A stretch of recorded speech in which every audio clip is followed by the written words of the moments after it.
Bueno, buenos días, buenas tardes, según cuando estén mirando el video. Feliz Día del Trabajador. Acá estamos haciendo honor. Bueno, vamos a avanzar con la clase de hoy, que es la clase número 4, la clase asincrónica. Habíamos quedado el miércoles en que salteábamos el tema del uso del diccionario bilingüe y el traductor online. Toda esta ficha está en las páginas 22 a 25 del cuadernillo. Si esto ustedes luego lo van a leer en detalle, pero queríamos acá hacerles algunas recomendaciones en cuanto al uso del diccionario. A veces, ¿por qué damos una pequeña clase en relación a esto? A veces pasa que el uso del diccionario se convierte en una traba, ¿no? Es como un arma de doble filo. Pierden un montón de tiempo, desconfían de todo, buscan todo. Y encima a veces desconocemos el diccionario, ¿no? ¿Cuáles son las convenciones que tiene nuestro diccionario? Entonces, lo que vamos a mirar ahora es, primero, el uso del diccionario papel. ¿Por qué? Porque en los exámenes finales, en los parciales, van a poder utilizar diccionario soporte papel, pero no van a poder utilizar los diccionarios online que sí pueden ir usando durante la cursada. Entonces es importante que ustedes conozcan sus diccionarios. Esto no me acuerdo si lo comentamos. No hace falta que se compren un diccionario inglés-español, pueden pedir alguno prestado. En la biblioteca, bueno, ustedes están lejos, pero en la biblioteca hay varios diccionarios. Cualquier diccionario sirve si lo sé usar. Si entonces, por ejemplo, acá tenemos un ejemplo de una entrada de diccionario papel para la palabra issue. Sí, la palabra issue es una palabra que tiene diferentes significados, diferentes acepciones. Entonces, en un diccionario papel van a encontrar como entre barras la pronunciación. Esto issue, esto no les sirve si no saben los símbolos fonéticos. Y luego van a tener la clase de palabra, voy a tener que mirar la clase de palabra, si tiene una S, probablemente sea un sustantivo. ¿Sí? Luego voy a tener con números, en este caso, en otros casos usan otros códigos, pero en este caso, para el sustantivo, para la S, que es la clase de palabra sustantivo, tengo 6 acepciones. Uno, 2, 3, 4, 5, 6 es cada acepción.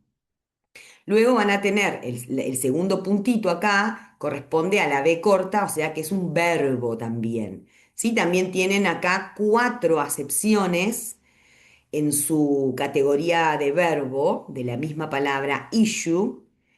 En negrita aparecen palabras que normalmente se usan juntas, lo que nosotros llamamos collocations o colocaciones, son combinaciones frecuentes de palabras.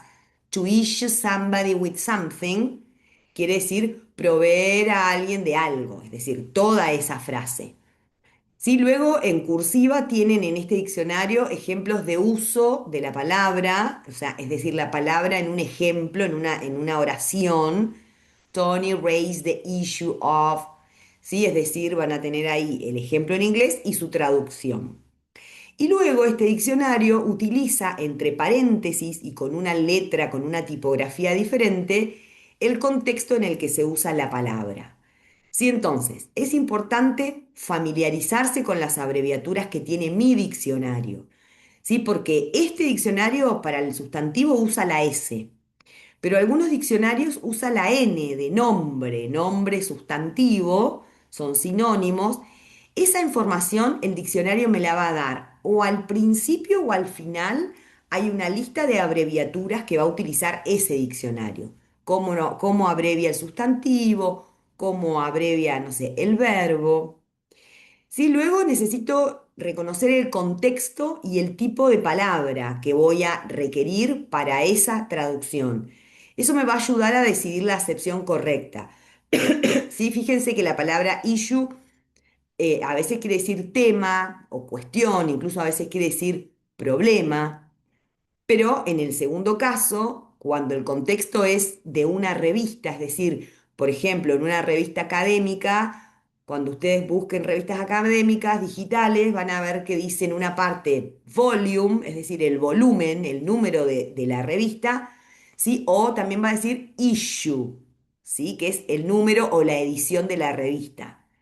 Entonces ahí no es tema, es número. Tengo que mirar el contexto, que es en este caso de una revista. ¿Sí? Por ejemplo, en la acepción 5 el contexto es de un pasaporte. ¿Sí? Si hablo de un pasaporte, issue es la expedición o la emisión de ese pasaporte. ¿Sí? Entonces, la elección de la acepción más apropiada, ¿sí? Requiere que yo antes lea la oración completa, que trate de ver qué categoría de palabra necesito. Estoy en esta frase, la palabra issue, ¿está funcionando como sustantivo o como verbo? ¿Sí? Y antes de decidirme en favor de la acepción, tengo que haber leído todas las acepciones posibles para saber cuál es la mejor en ese contexto de uso. ¿Sí? Entonces, como ven, usar el diccionario inglés-español, español-inglés lleva tiempo, ¿sí? Tengo que tener todas estas cosas en cuenta. Por otro lado, en un diccionario, en la mayoría de los diccionarios, el diccionario de papel tiene un espacio físico limitado. O sea, es imposible que un diccionario papel incluya todas las palabras del idioma. ¿Sí? Diferente es el diccionario online, que como no tiene límite de espacio, suele incluir casi toda la familia de palabras. ¿Sí? Es lo habitual. Pero en el diccionario papel no siempre vamos a encontrar a las palabras con sufijos y prefijos. En general, y esto cuanto más chiquito sea el diccionario, por ejemplo, los diccionarios Pockets traen, por supuesto, menos cantidad de palabras. Sí, entonces, generalmente vamos a encontrar la raíz de la palabra, es decir, la palabra base, y nosotros que ya estudiamos la formación de palabras con afijos y sufijos, vamos a ir haciendo adecuaciones, ¿sí? Vamos a ir tratando de inferir, ¿sí? De acuerdo con el afijo que contenga. Por ejemplo, esto después lo pueden chequear en sus propios diccionarios de papel.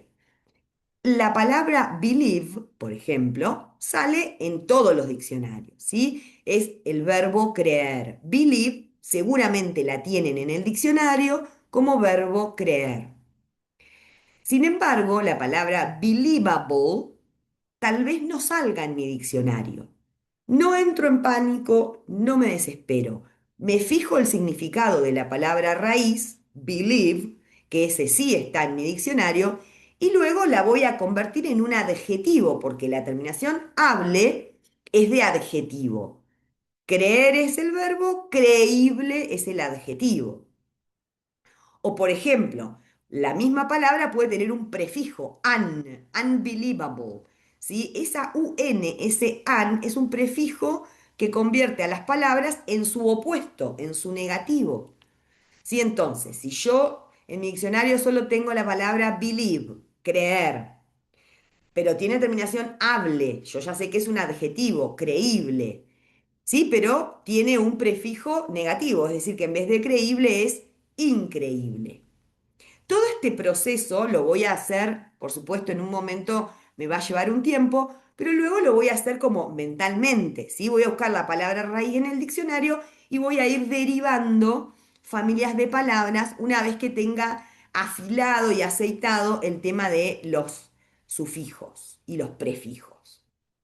Entonces, el cuadernillo nos propone en la actividad 5 comparar dos entradas, ¿sí? Las entradas, perdón, de dos diccionarios de papel, dos diccionarios diferentes para la palabra score.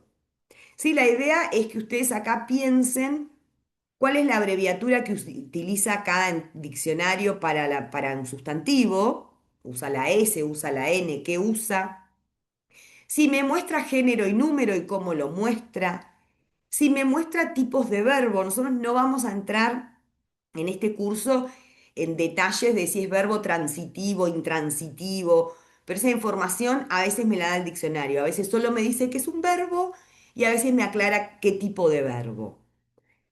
Vamos a mirar cómo señala las palabras en contexto, es decir, si me da contexto en relación a el uso, si es para medicina, si es para educación, o si me da contexto en cuanto a las colocaciones, las palabras que aparecen juntas habitualmente.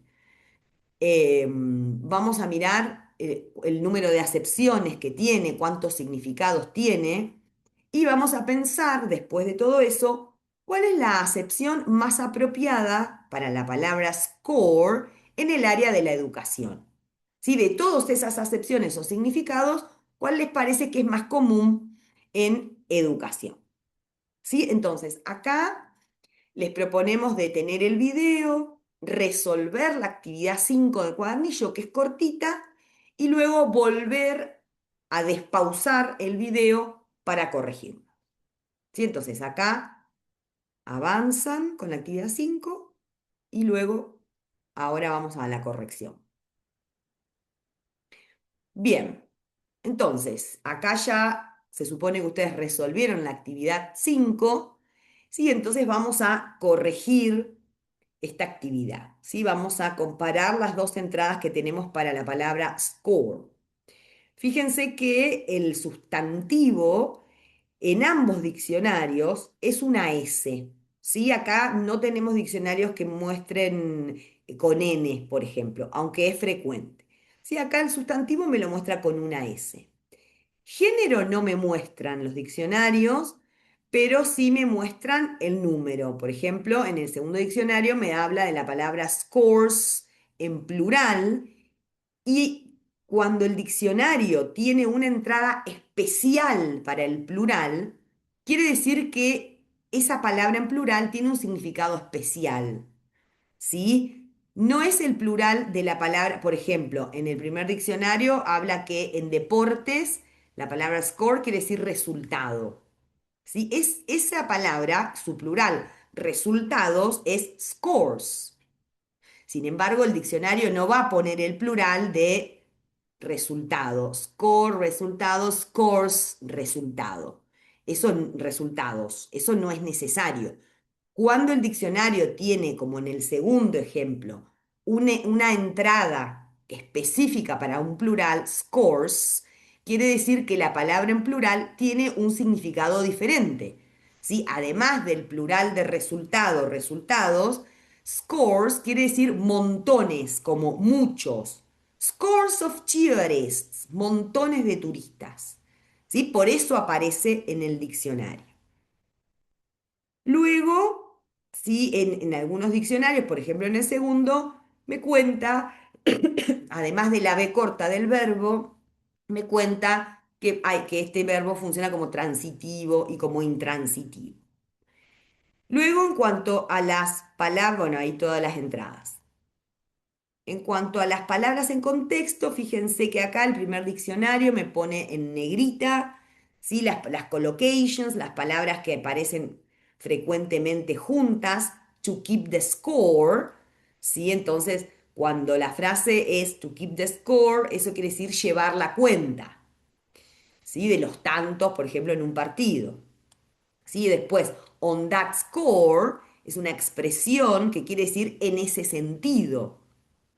¿Sí? To know the score es saber cómo son las cosas, es como estar al tanto de una situación. Fíjense que por eso me pone la frase completa en negrita, porque tienen un significado diferente y especial a la palabra suelta resultado. Son expresiones.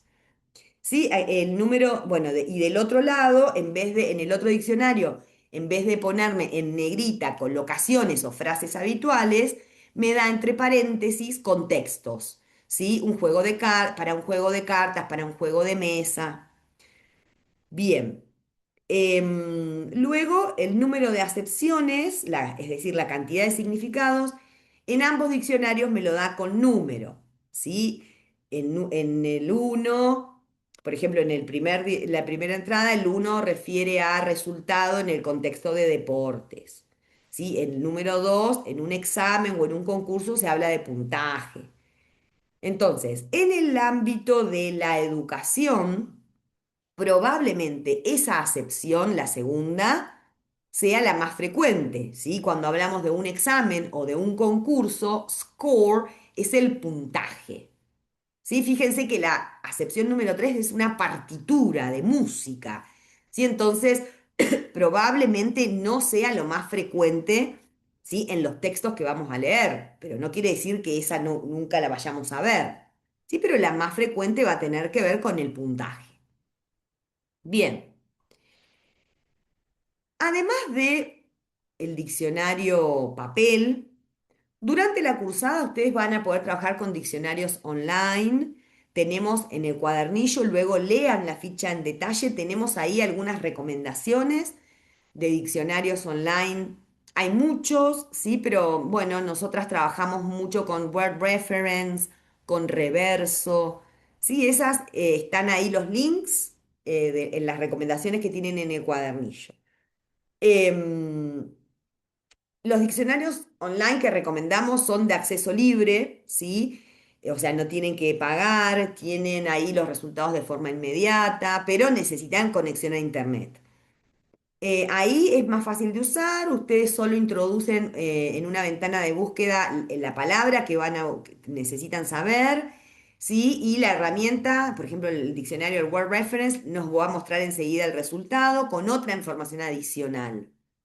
¿Sí? A veces incluso tenemos hipervínculos que amplían la información, ¿sí? O enlaces para ver las palabras derivadas o foros de discusión, ¿sí? Entonces es interesante el uso de los diccionarios online. También tenemos, dijimos, la posibilidad de usar algunas herramientas de traducción. Bueno, acá nos vamos a referir sobre todo a la herramienta de traducción automática de Google, que tiene muchas limitaciones. Por ahí la inteligencia artificial tiene menos limitaciones, ahora lo vamos a charlar, ¿no? Pero bueno, a diferencia de un diccionario online, los traductores, que solamente puedo buscar una palabra o una frase, los servicios de traducción me permiten buscar frases o textos, ¿sí? Pero como dijimos, también es un arma de doble filo, también tienen limitaciones que conducen a distintos tipos de error, que me tiran algunas traducciones que no tienen mucho sentido.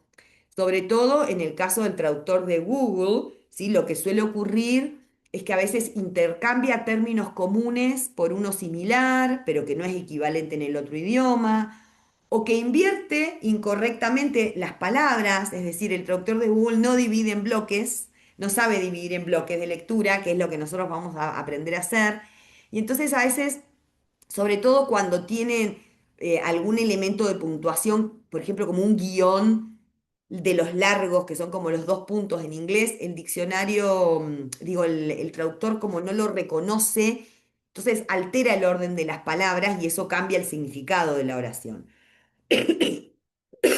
Por otro lado, el traductor no reconoce términos técnicos, vocabulario específico del área, de la especialidad, y entonces suele tirarme el significado frecuente o común de la vida cotidiana del término. ¿Sí? Y bueno, y además tiene problemas de concordancia de género, ¿sí? O a veces incluso de número. A veces, cuando no encuentra la palabra, porque no es muy común o es muy técnica o muy específica, repite literalmente la misma palabra y me la deja en inglés. Entonces, lo que les proponemos acá es que identifiquen el tipo de error que hay en estas frases, ¿sí? Para ver ejemplos de las limitaciones de los traductores. Entonces, por ejemplo, nosotros en la actividad 6 tenemos dos ejemplos que nosotros googleamos, digamos, ¿no? Nosotros en el original le pusimos al traductor de Google, le pusimos esta oración: the lack of additional resources, including videos, tutorials, and other content, can limit their ability to provide good quality comprehensive training. El diccionario nos tiró una traducción que está un poco incorrecta. ¿Sí? Nos dijo que la falta de recursos adicionales, incluidos videos, tutoriales y otro contenido, puede limitar su capacidad para brindar capacitación comprensiva y de buena calidad. Claramente aquí el problema es la palabra comprensiva. ¿Qué sería una capacitación comprensiva? En español, una palabra, una persona comprensiva se pone en el lugar del otro, es empática, ¿sí? Pero no sería un término apropiado. Luego tenemos un segundo ejemplo, Factors enabling the use of technology in subject teaching. La traducción que nos tiró fue factores que posibilitan el uso de la tecnología en la enseñanza de los sujetos. Entonces acá hay que revisar. Nuevamente detenemos el video, vamos a la actividad 6 del cuadernillo, pensamos, resolvemos y despausamos para volver y corregir. Se supone que ya corrigieron, ya digo, resolvieron la actividad 6, vamos a la corrección, a la puesta en común. En ambos ejemplos, el problema es que el Google no reconoce el contexto y entonces la acepción es errónea. ¿Sí? En el primer caso, para la palabra comprensiva, en realidad comprehensive se utiliza mucho con el significado de integral, holístico. ¿Sí? Esa la pueden anotar ustedes en su glosario, les recomiendo que anoten la palabra comprehensive en su significado de integral, ¿sí? Integrador, holístico. Entonces acá la versión en español correcta era la falta de recursos adicionales, incluidos videos, tutoriales y otro contenido, puede limitar su capacidad para brindar una capacitación integral, ¿sí? Completa y de buena calidad. En el segundo ejemplo, justamente la palabra subjects tiene diferentes acepciones y en el área de la educación puede ser que sea más de una, ¿no? Ustedes la palabra subject en un email la van a ver, subject quiere decir asunto, el asunto o el tema, pero subject también es el sujeto de estudio, los sujetos de, ¿sí? Pero además subject quiere decir materia o asignatura. ¿Sí? Entonces, tengo que pensar, ¿sí? ¿Cuál de estas acepciones queda mejor para esta oración? ¿Sí? En este caso hablaba de factores que posibilitan el uso de la tecnología en la enseñanza de la asignatura, de la materia. Esto me lo va a dar el contexto. Podría haber sido enseñanza de los sujetos, ¿sí? Pero acá queda raro igual, pero en realidad acá estoy hablando de los factores que posibilitan el uso de la tecnología en la enseñanza de una materia en particular. ¿Sí? Eso me lo dice el contexto. Bien, entonces, el diccionario puede ser un arma de doble filo, como dijimos, tiempo, me lleva mucho tiempo, tiene muchas acepciones, tengo que conocer cuáles son las convenciones que utiliza mi diccionario para las abreviaturas. ¿Sí? Por otro lado, las herramientas de traducción automática como Google tienen limitaciones, ¿sí? Errores de distinto tipo, sobre todo falta de sentido, poca precisión. En el caso de las inteligencias artificiales, tienen menos errores porque me permite a mí darle el contexto. Si yo sé hacer el prompt, que serían las indicaciones, y le digo en el contexto de las ciencias de la educación, no sé, y le pongo el subtema, las tecnologías en el aula, ¿sí? Si yo le doy todo un contexto, entonces ahí es como que se va reduciendo la posibilidad de errores, ¿sí? No es infalible, no es perfecto, pero es mejor que los traductores. Entonces, acá les vamos a sugerir, ¿sí? Que ustedes, por supuesto, luego lean en detalle la ficha de usos de diccionario que están en las páginas 22 a 25, que exploren los diccionarios online que les sugerimos en el cuadernillo, ¿sí? Ustedes van a elegir cuál es el que les gusta más.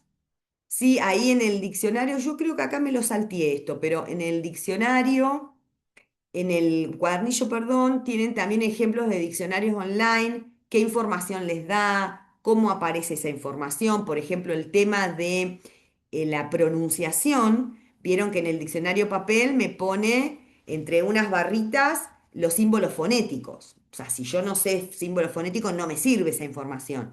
Sin embargo, en el diccionario online suele tener un parlantito donde yo hago clic y ahí escucho la palabra, incluso me da la pronunciación en inglés americano, en inglés británico. Entonces, en ese sentido es más fácil. ¿Sí? Los diccionarios online también suelen tener como foros de discusión cuando el término es muy específico.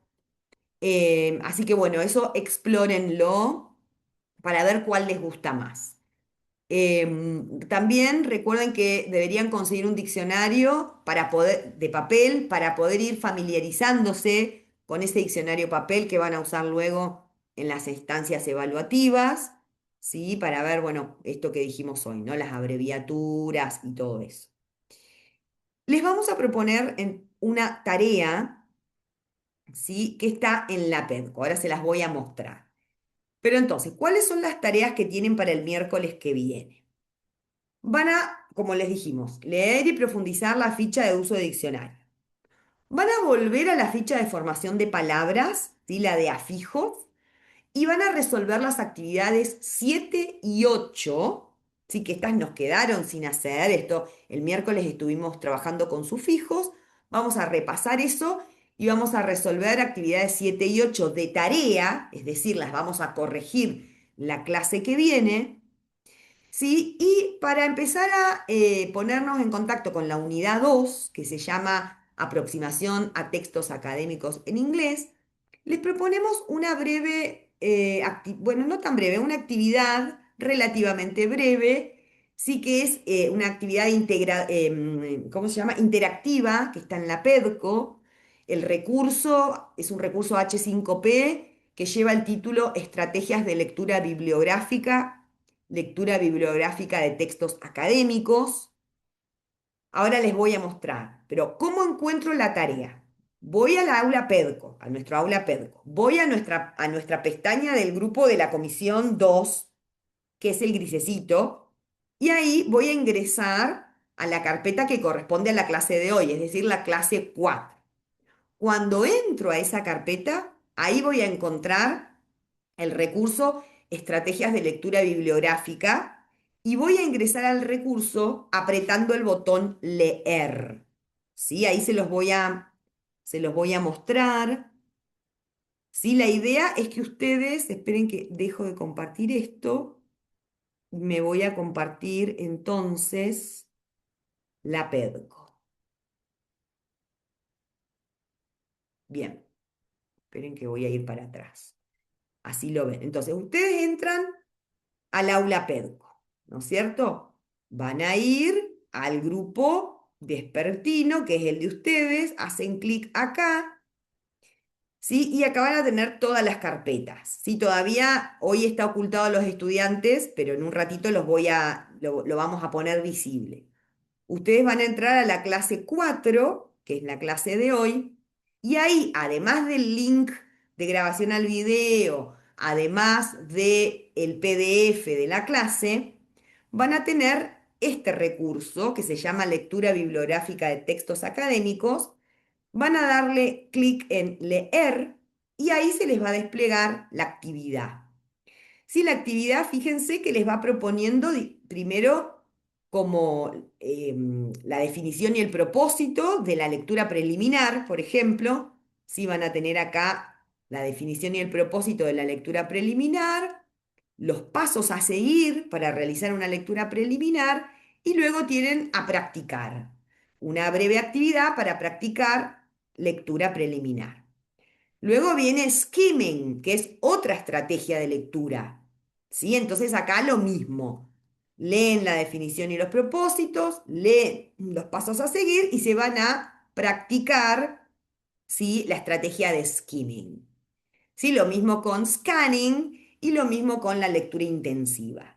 ¿Sí? Entonces, esta actividad les propone un acercamiento a las estrategias de lectura, ¿sí? Esto también lo vamos a retomar la clase que viene, ¿sí? Pero para ir empezando, vamos a ir practicando con esto. Nos presentan las estrategias de lectura, ¿sí? Cuáles son los pasos, cuál es el uso de cada estrategia y luego un breve ejercicio para aplicar.